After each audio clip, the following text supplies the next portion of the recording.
mais il faut que ça soit nous, les Guadeloupéens, qui trouvions les moyens de les mettre en œuvre. Il n'y a qui mieux que nous pourrions savoir ce qu'il y a à faire pour cette population guadeloupéenne.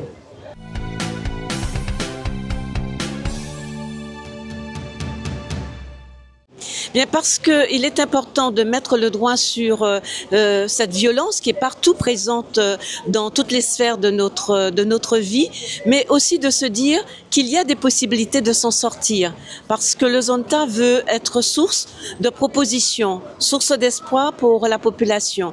Et on sait que la violence n'est pas une fatalité. Et tous les intervenants qui sont intervenus, eh bien, nous ont donné des pistes de réflexion, des solutions, et il n'appartient aujourd'hui qu'à nous de les mettre en œuvre.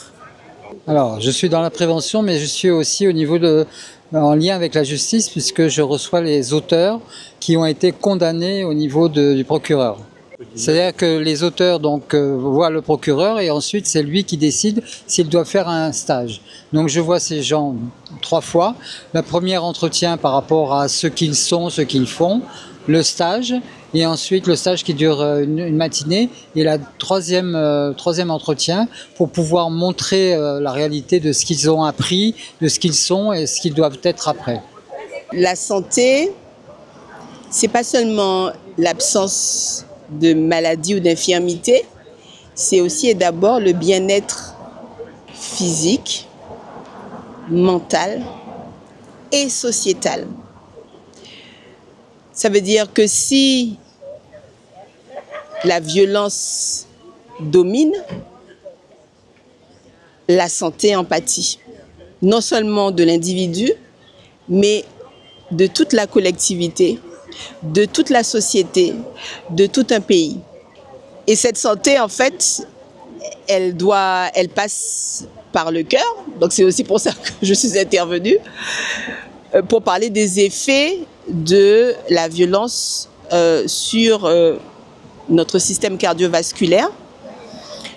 J'espère avoir démontré que la violence est quelque chose d'insidieux. Elle peut être interne, elle peut être toute proche, conjugale, familiale, professionnelle. Elle peut être également institutionnelle. Elle peut être historique. Et notre société qui a été construite dans la violence et dans la résistance est actuellement, on pourrait penser, en train de se perdre, mais c'est la suite logique en fait, c'est mathématique. Et donc là, on est là pour proposer des solutions de manière à ce que nous puissions remonter la pente et cesser l'engrenage de la violence. Et pour ça, il fallait faire un diagnostic et on a fait les différents intervenants, on a posé le diagnostic de la violence, on a donné la définition de la violence et pour chaque aspect de la violence, il y a une solution. En ce qui me concerne, c'est d'abord revenir au sacré. J'ai eu la chance d'être reçu pour une conférence qui portait sur la violence et puis je tenais à être présent pour justement représenter les jeunes de la Guadeloupe et dire qu'aujourd'hui nous sommes en demande d'aide, d'écoute et de soutien de la part de toute la population guadeloupéenne. Alors il était important de montrer aussi que les parents sont en difficulté face à l'éducation de leurs propres enfants. Les enfants aujourd'hui sont victimes de cela et montrer aussi que ce besoin d'encadrement est plus qu'aujourd'hui présent dans la société actuelle. Donc j'ai souhaité parler de ces jeunes parents qui aujourd'hui se sentent délaissés, mais qui sont quand même à la recherche, à la demande d'institutions publiques pour obtenir de l'aide. Il était intéressant de donner ce point de vue, autant bien le point de vue d'un jeune qui se retrouve en prison après avoir suivi des schémas familiers, mais aussi de jeunes qui cherchent, avant même d'atteindre la majorité, d'avoir des bases solides dans leur environnement et dans leur quotidien. Il faut savoir que quand vous mangez un aliment, vous mangez une viande, ça vous amène des protéines. Quand vous mangez des patates douces, ça vous amène des glucides. Quand vous mangez des avocats, ça vous amène des lipides. D'accord? Mais il faut savoir que tout ce que vous ingérez a une incidence sur vous. D'accord? Par exemple, quand vous prenez du café, vous voyez que vous avez du mal à dormir. On dira que la caféine du café est un produit qui agit sur le sommeil. Alors, il faut savoir qu'il y a des molécules, il y a des hormones que vous fabriquez en fonction de ce que vous ingérez. Et parmi ces hormones, il y a l'adrénaline, d'accord? Il y a la sérotonine, je vais vous expliquer. Il y a la dopamine. Et toutes ces substances-là, en fonction de ce que vous ingérez, va être soit en haut, soit en bas. Par exemple, quand vous mangez beaucoup de sucre, qu'est-ce qui se passe? Vous faites une hyperglycémie, d'accord? Et à cette hyperglycémie, vous allez sécréter de l'insuline et boum, on fait chuter le taux de sucre. Et le fait que vous fassiez chuter le taux de sucre, votre cerveau va manquer de sucre, à ce moment-là, vous libérez de l'adrénaline. Donc, ce que j'ai expliqué, c'est que dans les temps anciens, nos parents nous donnaient poyo, patate douce, malanga, igname. C'était des aliments qui ne faisaient pas monter le sucre. Et comme ils ne faisaient pas monter le sucre, on ne faisait pas d'hyperglycémie et on gérait justement notre agressivité parce qu'on mangeait que des sucres lents. Et donc, en fait, c'est pour ça que j'ai proposé de changer totalement de comportement en matière d'alimentation. Il faut changer notre alimentation, il faut passer à une alimentation à des substances, en fait, qui ne fassent pas monter le sucre. Ça, c'est une des premières choses. La deuxième chose aussi que j'ai abordée, c'est que les hypermarchés ont importé un tas d'aliments dont on n'a pas besoin et dont on est obligé d'acheter avec un argent qu'on n'a pas. Et on dit que la vie est chère. Alors que toutes les bonnes choses qui nous permettent de bien gérer notre corps, de bien gérer notre agressivité, de bien gérer notre violence, on ne prend pas ces bonnes choses. Donc, je vous invite à manger ça qui est en nous, à produire ça qui est en nous.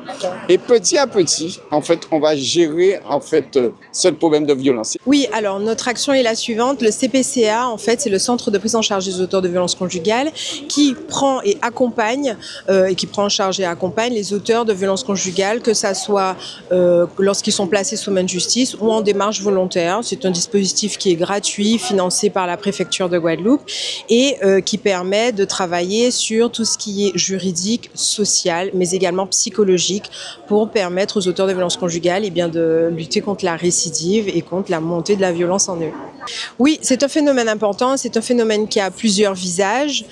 Pourquoi? Parce qu'en fait, l'une des particularités de notre société, c'est la difficulté parfois à gérer les émotions, à connaître les besoins. Il y a aussi une particularité des violences réciproques, donc des couples qui en fait sont violents, que ça soit couple hétérosexuel ou couple homosexuel.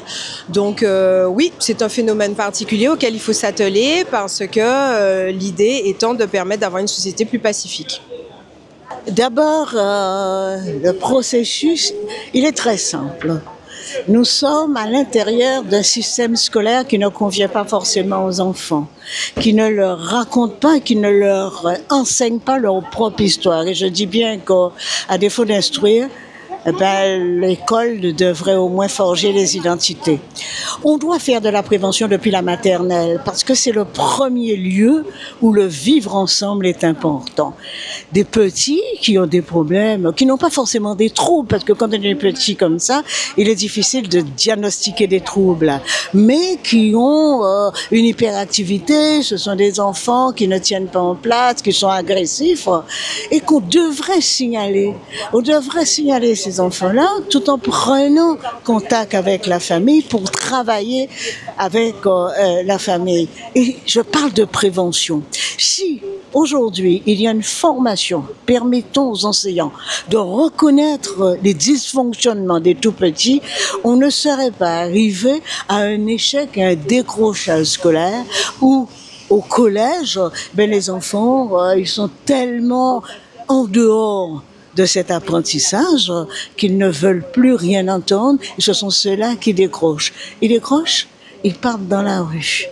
La rue leur offre une reconnaissance. Dans la bande, il y a une reconnaissance parce que vous existez en tant que tel. Ce ne sont pas les diplômes qui vous font exister. Ce sont les trophées que vous rapportez, les braquages et puis les armes aussi que vous pouvez diffuser. Et puis les stupéfiants, c'est-à-dire que vous vendez, mais vous consommez. Voilà, là, le profil des délinquants graves. Alors, j'insiste pour dire qu'en cas de primo-délinquance, il ne faudrait pas mettre les enfants en prison. On n'envoie pas un enfant de 15 ans en prison. On doit le mettre dans un centre de socialisation. Pas de resocialisation, mais de socialisation. Et puis accompagner les familles en difficulté. Trop souvent, on parle de cette monoparentalité qui, effectivement, déconstruit l'humain et ne donne pas de limites aux enfants. Absolument. Et vous vous rendez compte que malgré la diversité des expériences, eh bien, on se rejoint sur une chose, c'est qu'il est possible de trouver des solutions à la violence, mais il faut que ça soit nous, les Guadeloupéens, qui trouvions les moyens de les mettre en œuvre. Il n'y a qui mieux que nous pourrions savoir ce qu'il y a à faire pour cette population guadeloupéenne.